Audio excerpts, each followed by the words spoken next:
E aí, torcedor do Verdão, beleza? Mais um vídeo aqui no canal JP Palmeiras para trazer as últimas informações.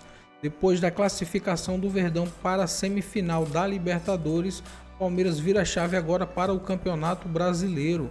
O Verdão vai enfrentar o Bahia fora de casa no domingo às 16 horas. Palmeiras que está na terceira colocação do campeonato com 49 pontos. Lembrando que o Verdão tem 2 jogos a menos. Tô deixando aqui para vocês o Tá na Área do Esporte TV, falando tudo sobre essa partida do Verdão contra o Bahia, galera. Fica aí até o final do vídeo e não se esqueça de deixar aquele like, beleza?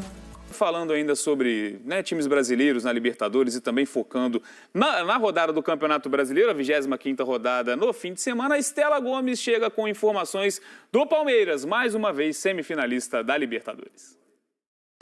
Tudo bem, Bené? Um beijo a todos da bancada, quem nos acompanha aqui no Tá na Área. É isso, Palmeiras agora virando a chavinha, né? Depois de garantir a classificação na semifinal da Libertadores, agora vira a chavinha para o Campeonato Brasileiro, porque tem uma sequência de Brasileirão pela frente, já que a data base da Conmebol, né, em relação aos jogos das semifinais, já foram divulgadas. Deve ser lá para o dia 22 de outubro, o jogo de ida. Por isso, até lá tem uma sequência de Campeonato Brasileiro e pode focar de volta 100% no Brasileirão. Bom, é um Palmeiras que, em relação ao time que vai enfrentar o Bahia neste domingo, tem uma dúvida em relação ao zagueiro paraguaio Gustavo Gomes. Ele saiu no segundo tempo diante do River Plate por conta de uma pancada no olho. O olho ficou super inchado, roxo, ele mal conseguiu abrir, ele postou uma foto, inclusive, nas redes sociais. Então, é dúvida para a partida de domingo. Caso ele não esteja à disposição, deve entrar no lugar dele o zagueiro que é substituto imediato desse time, Bruno Fux, que entrou no lugar do Gustavo Gomes, inclusive, no segundo tempo contra o River e super correspondeu para esse time de Abel Ferreira. É isso, meus amigos. O Palmeiras treinou na quinta-feira, né? Se reapresentou na quinta-feira, treina hoje na sexta, amanhã no sábado e logo depois embarca para Salvador para enfrentar o Bahia neste domingo pelo Campeonato Brasileiro. Volto com vocês. Valeu, Estela, é isso. O Palmeiras também seguindo na cola, né, Betão? A gente falou do Flamengo jogando fora de casa, o Cruzeiro também na rodada. O Palmeiras também tem um confronto complicado, né? Desses enfrentamentos que a gente está colocando, o Bahia é quem briga mais em cima na tabela do Campeonato Brasileiro. O Bahia briga mais em cima, mas vive um momento muito ruim, né? Se você pegar os últimos jogos do Bahia, vem quase que num derretimento, atuações muito fracas. Fiz alguns jogos do Bahia recente. Tem até ali aquele certo controle do jogo, tenta ter aquela posse, mas não tem conseguido, principalmente, ser decisivo na sua parte ofensiva, né? Os jogadores de frente do Bahia não conseguem mais machucar, serem agressivos. O Palmeiras, pelo contrário, vive, além de ser um time muito regular, faz uma campanha acima do que a campanha dos outros títulos. Ele está ali fazendo uma campanha acima e se encontra num momento legal tecnicamente, né? O time respondeu bem à entrada dos reforços. O Abel conseguiu casar essa dupla aí do Flaco com o Roque, encaixou muito bem. O Flaco vive um momento maravilhoso. O palmeirense já pegou no pé dele hoje, pede desculpa, porque ainda mais depois da convocação, voltou, meio que os caras falaram, deve ter dividido o quarto com o Messi, né? Porque ele voltou. Bebeu da água do driblando, com muita confiança, é um jogador muito forte. Felipe Anos está muito bem no time, entrou o Andréas Pereira. Então, assim, é um Palmeiras que sempre foi competitivo, mas esses últimos tempos, mesmo ganhando, era cobrado de jogar bonito, né? De apresentar algo interessante. E agora a Leila deu ali o investimento que o Abel queria e o Abel está devolvendo o futebol. Então, nesse encontro aí com o Bahia, o Palmeiras é muito favorito. Aí você falou do Flaco Lopes, notícia também fresquinha de agora a pouco, cerca de uma hora atrás, Flaco Lopes renovou o contrato com o Palmeiras até 2029. O Palmeiras fez esse anúncio e o Flaco Lopes falou, né, aspas na matéria do GE.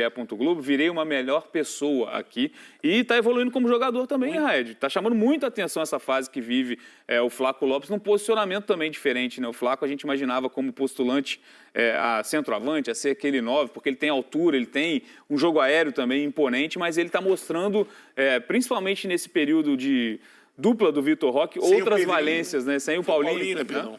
Sem Paulinho. Conversando com o Rodrigo Coutinho, que hoje não está aqui nessa bancada, o Rodrigo Coutinho ele já falava algumas vezes que o melhor momento do Flaco na carreira, ele jogava com uma dupla de ataque. O Flaco sempre ali como um atacante de mobilidade para um segundo atacante.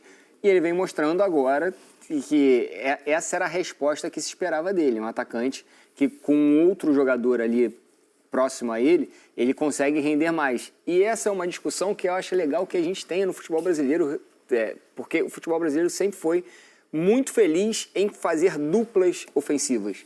Aí a gente puxa pela memória de diversas duplas de ataque, mas durante um tempo, no passado recente, essa maneira de jogar futebol, sempre com pontas, abrindo o espaço do campo, acabou com essa dupla de ataque do futebol brasileiro. Eu me recordo aqui, a última grande dupla de ataque campeã com a camisa da seleção brasileira foi no Ouro Olímpico da Olimpíada de Tóquio, em 2021, Richarlison e Matheus Cunha fizeram uma dupla de ataque. O Brasil foi campeão olímpico, uma coisa que não se fazia mais no futebol brasileiro, e aí alguns treinadores começaram a puxar isso de volta. É legal você ver dois atacantes que se completam por características, fazendo ali o último terço da área, ali numa zona perigosa, e o Palmeiras usando bem dessa arma. E a torcida está empolgada, né? Tem montagem com o Bebeto e Romário com a cara do Vitor Roque e do Flaco Lopes. O momento realmente é muito bom, né, Betão? E a gente lembra de meses atrás o Palmeiras sendo cobrado, né? O próprio Abel bateu nessa tecla na entrevista coletiva depois da classificação diante do River Plate, que ele não se esqueceu, né, do que foi chamado, enfim,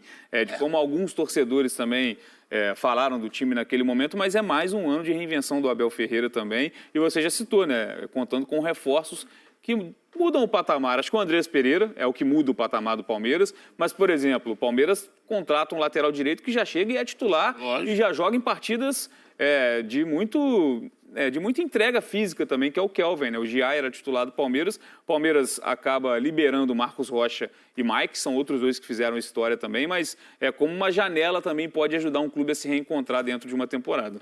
O Palmeiras é exemplo disso, conseguiu bons nomes e formou agora o elenco capaz de brigar por tudo. Você olha o banco do Palmeiras super recheado, Maurício e Veiga no banco do Palmeiras. Você vê o Flaco, além de tudo, tá fazendo os gols, está se entendendo muito bem com o Vitor Roque, ainda está mostrando uma característica muito peculiar, assim, de assistir o companheiro. Ele que, pelo biotipo, pelo jeito, parecia muito mais o cara que seria da dupla ou definidor, né? Fazer aquele pivô, ajeitar para um Vitor Roque mais leve, mais móvel, né? Móvel. No caso, o Flaco está saindo muito da área e está correspondendo longe da área, no sentido de reter essa posse de bola, driblar quando é necessário. A cavada que ele deu, a bola que ele deu não foi pro Vitor Roque, foi pro Facundo passar pro Vitor Roque. Pô, aquela bola ali, amigo, ele gira no meio campo, arrasta a marcação, se desvencilha e dá aquela cavada procurando o jogador. Então, assim, tá num momento técnico muito importante. São Palmeiras, que a gente estava dizendo no início do programa. Se você for pegar os dois ali postulantes, né? Recorte, o recorte do Flamengo do momento, o recorte do Palmeiras, o Palmeiras aplica hoje o futebol acima do Flamengo. Dentro do que está jogando na Libertadores do Palmeiras. O Evangelista e os dois atacantes. O Tigrinho jogou muito. Né? Mas, no geral, o Piquerez jogou bem também. O Andrés não jogou bem. O Andrés não conseguiu arrumar um espaço para jogar. O Felipe não fez um grande... Felipe antes não fez um grande jogo. Os dois meias ficaram muito presos, porque o Boca congestiona no meio campo. O River. O River. E eles não encontram espaço para jogar. Eles poderiam abrir pelo lado do campo e fazer os volantes saírem com a bola para abrir o espaço. Ou então, existem várias alternativas.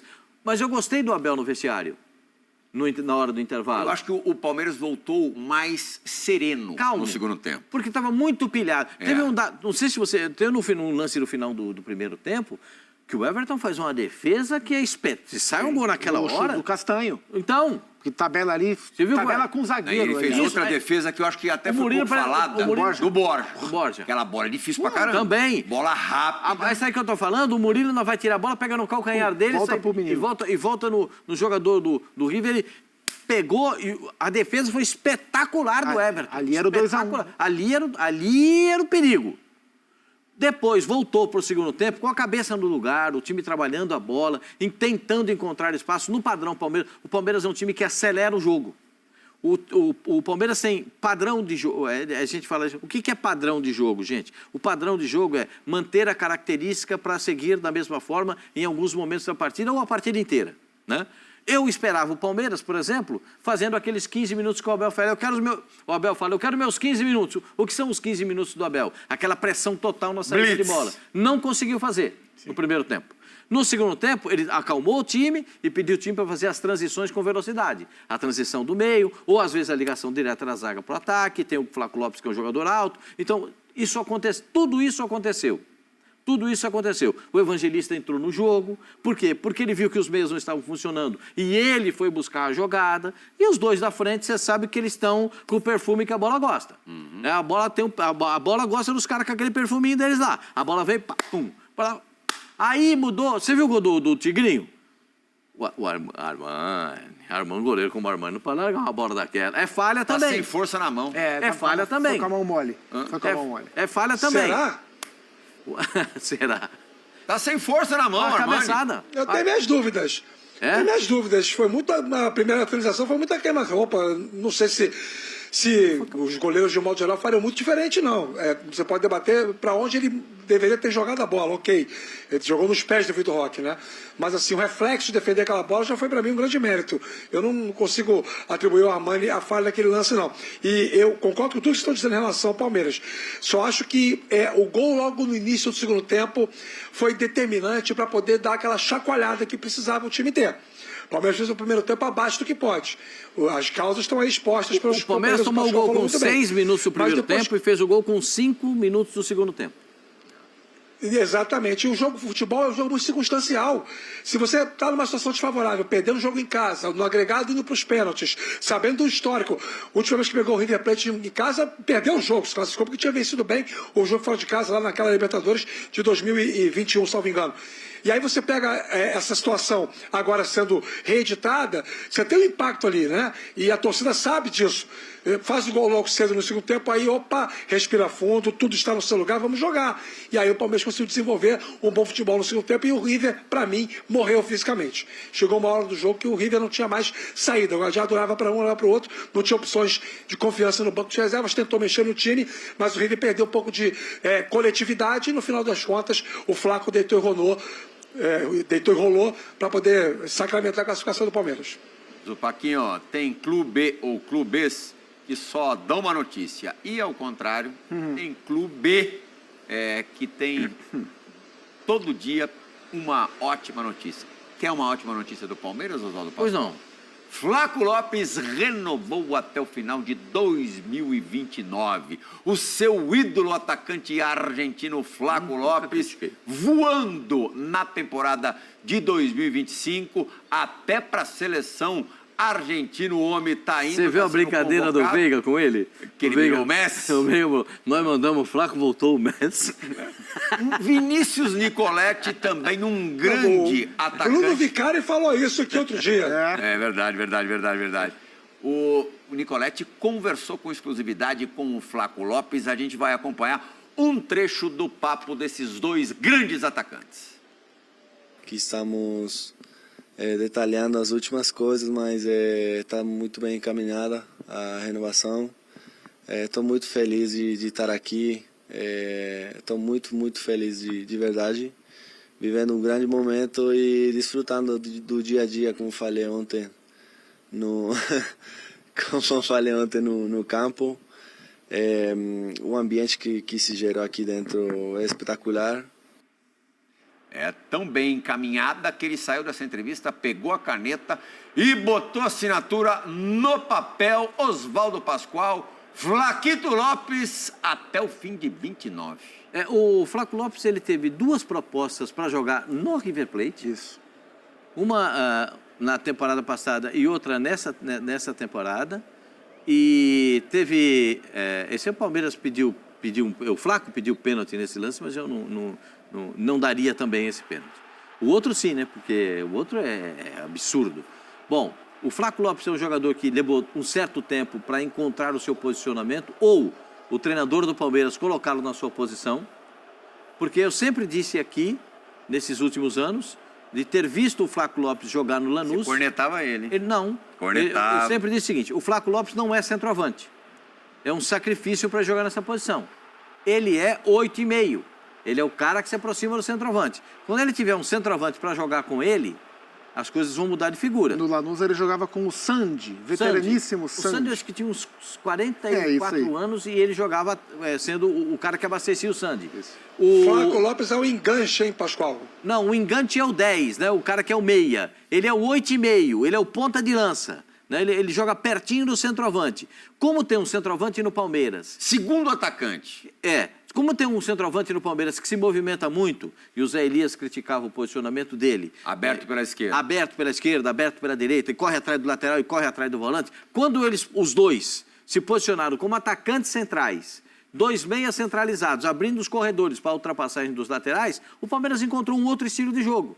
Tigrinho tá o diabo, né? Aí mudou até a forma de sair jogando. Existe a forma de sair jogando em U e a forma de sair jogando em Y. Ih, lá vem ele, Vini. Então, lá vem ele, não, essas pessoas... Eu gosto de explicar para as pessoas que estão em casa, porque às vezes as pessoas ficam pensando, o que esse cara tá falando? Em U, sai do goleiro, aqui ó, sai do goleiro pro lateral, do lateral pro goleiro, do goleiro pro lateral... Do lateral para cá, do lateral para frente, U, a letra é U. A outra é com a letra Y. Toca no volante, o volante pega a bola e sai jogando com o lateral. Então faz um Y. Eu não estou inventando nada, isso aí são os que os caras falam. Eu só estou tentando traduzir para o senhor que está em casa, para o senhor entender quando isso acontece. Depois do U e do Y, do Oswaldo Pascoal, que é a saída de bola do Palmeiras em Y. Sim. Certo? Que é a saída de bola no volante, sai pro lateral, ou pro lateral da esquerda, ou pro lateral da... Como é que foi a saída de bola do São Paulo ontem? Com que letra? G! Foi o J de Jesus. Vamos pro break, que será assunto para o próximo bloco do Equipe F. Então é isso, torcedor do Verdão, valeu por chegar até aqui no final do vídeo, não se esqueça de deixar aquele like, beleza?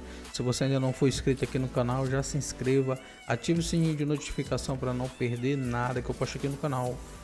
Falou e até mais!